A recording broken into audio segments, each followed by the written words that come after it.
Welcome back to the channel, everybody. Welcome back to another new video, and today I'm jumping on the bandwagon with TK and his last video where he wrote or spoke an open letter to Tim Kuniskis, and his entire message was phenomenal and brutally direct, and I love that about him, that he says it like it is. What are you, Tim, what are you going to do to protect the Brotherhood from getting f***ed over by these unscrupulous scumbag dealerships?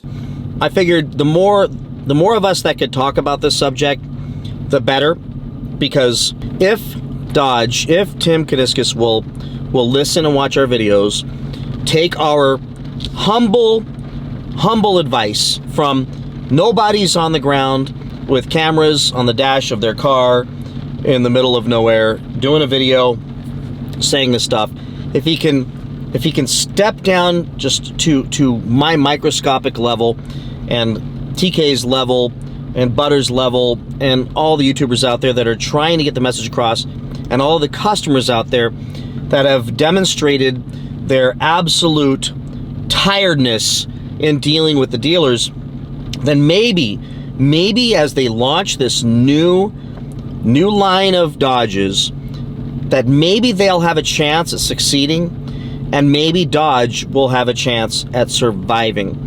Because if there's any question in anyone's mind as to why Dodge is having so much trouble moving cars right now, cars that are the last call, the last ever of these cars, or SXTs and GTs that are piling up like you wouldn't believe, all surrounded by tons and tons of Hornets, if there's any question why that's happening, let me resolve that now. You overpriced everything, way overpriced everything, and interest rates went up along with that overpricing. Lending standards became challenging, and the dealers continued to let greed drive their decisions and behavior. And for those reasons, and I would say not in that order, people are sick of dealing with Dodge. We're sick of dealing with almost any retail car dealership, but Dodge has taken it to a whole new level with some of the insanity and shadiness that we've had to witness just this last 6 months. 3 years for sure, but my gosh, this last 4, 5, 6 months, it's been downright insane, unconscionable, the behavior from these dealerships, from misleading people on prices, from selling cars out from under them. I think TK said like 5 GMs have been fired from dealerships. That's insane. Dealerships accused of drugs taking place, and a guy getting fired for whistleblowing on it, and DAs involved, and FTC involved, and all this insanity. At some point, somebody at Stellantis or Tim at Dodge, along with his executive team, has to be thinking, if we're going to launch this new car that's extremely controversial, if we're going to have any chance of overcoming all that controversy, overcoming all the Dodge enthusiasts that are ready to burn Dodge to the ground over the EVs, if we have any chance of overcoming this, we need to stop alienating the customers. We need to get a handle on these dealers, and we need to stop the utter insanity that's been taking place. And that insanity is all the misleading tactics, all the horrible, shady behavior that's been taking place. I'm not just talking about markups. Like, it would be great if he can get a handle on markups, because they raise the prices so high on all these cars that adding a markup, it takes it from stupid to ridiculous really quickly. The prices are already stupid.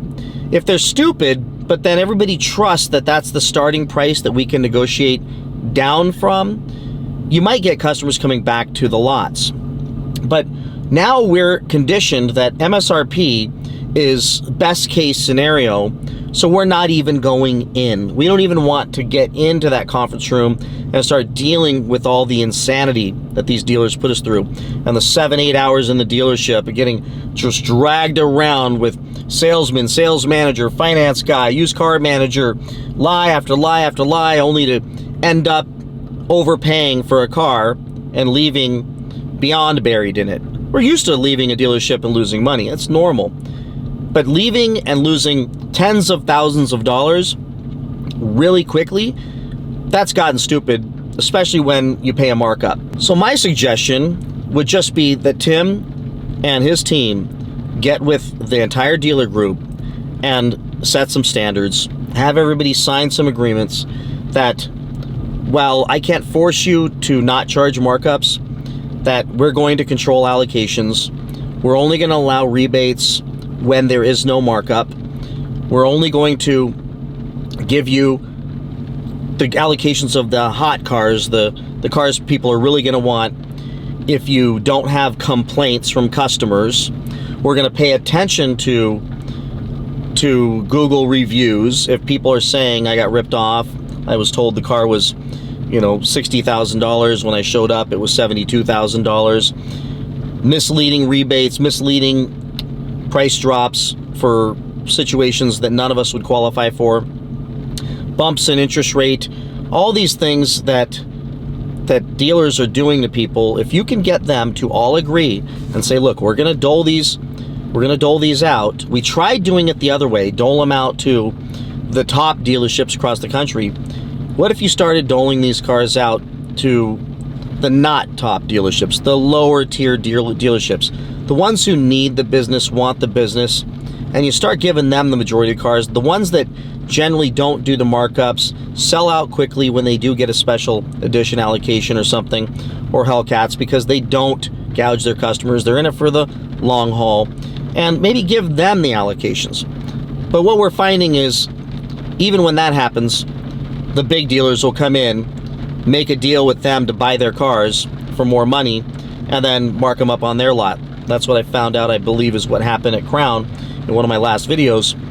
Is a lot of the cars, when you look at the Carfaxes, the cars were bought from other dealerships, probably with markups, and they put them back on their websites with massive markups. So stop the shell game, stop the games. I don't have all the answers, and I don't know what Tim could do to get a handle on this, but I'll tell you, if he doesn't, if they don't do something, when these new Daytonas come out, the EVs and the gas versions, and the dealers get a hold of them, the dealers are going to screw it up so bad. They're going to get whoever gets the first car is going to charge a huge markup, and the second car and third, and they're going to nail people as long as they possibly can. And then we're going to get even more sick of it. And what's going to happen is they're going to be pumping these things out like jelly beans, and they're going to pile up on the lots, and suddenly they're going to be sitting on a bunch of Hornet level inventory. And that is something that would kill Dodge if that happens again. Because I'm thinking, okay, when these things come out, maybe I'll run in and pick up the 550 horsepower Daytona, because it's got all-wheel drive and it's lighter, it's going to be quick, it's a nice looking car, I think. Great new interior. But if I go in there and they want $10,000-$15,000 over, and they have a bunch of cars hiding in the lot in the back, and they're saying, oh, we only got this many allocations, I'm going to be done again, and the drama's going to continue. So Dodge, just from me and every customer out there that's sick and tired of dealing with the dealers, if you don't get a handle on these dealers, you don't do something to get a handle on these dealers, and I don't know what it is, we're just going to be done. It's just not worth it anymore. And to address but Brad, if the cars are that hot and the dealers are marking them up, it's because the buyers are willing to pay that, and we don't want the flippers to get them and then flip the cars. Let them flip the cars. Who cares? That's free market stuff. Dealers hoarding cars, not allowing people to get a hold of cars until they pay a certain price, holding the car hostage, is stupid. But here's why flippers won't win. If flippers buy the cars and then put the cars up for $50,000 more, but the dealer keeps putting them up for MSRP, why would anybody buy the flipper's car? Light bulb. Doesn't that make sense? So if the flipper buys the car at MSRP or less, and because the dealer did the right thing and just said, look, we're going to sell the car to anybody, we don't care what they do with that car. Flipper puts it up on eBay for $50,000 over, $25,000 over, but the dealer keeps selling at MSRP or less. Why would anybody buy the flipper's car? They wouldn't. And I'm telling you, with these new cars coming out, there's going to be no shortage of them. unless the dealers control the flow of these things onto the market by raising the prices so high that nobody buys them. And at that point, they do empower the flippers. They empower the other dealers to continue to play these ridiculous games. So remember, dealers, don't use flippers as an excuse. If you weren't overpricing the cars, flippers would never be able to get that money, because I'd just buy one from you before I'd go buy it from the flipper. You have control of setting that price at a good, fair market value and letting the flippers lose their butts on those cars, because you keep turning them out and force those flippers to compete with you at market value, MSRP or less after rebates. So Dodge, I hope you'll get a handle on this. Like TK said, it better stop, or none of us are going to want anything to do with you. And the customers are getting sick and tired of it. And these videos are going viral. They're getting prolific out there. They're hitting a lot of people right where they feel that pain. And dealers are taking beatings, and they're taking big credibility hits, and it's continuing because they keep playing these stupid games. So with that, everybody, if you agree, please like this video, comment below, subscribe, share this video with anybody you think it could help, share it with your dealers, and share it with Tim Kuniskis, share it with Dodge, share it everywhere, because let's get that message out. So when these new cars come out, if there's any chance of them doing well, getting any traction with buyers, that at the very least, it doesn't fail at the hand of the dealers. Because frankly, some of us, we might be willing to try these cars, but the dealers have made the taste in our mouth so bad about walking into those dealerships to even have a conversation with them that we may not even try. Take care, everybody, and I'll see you in the next one. Bye-bye.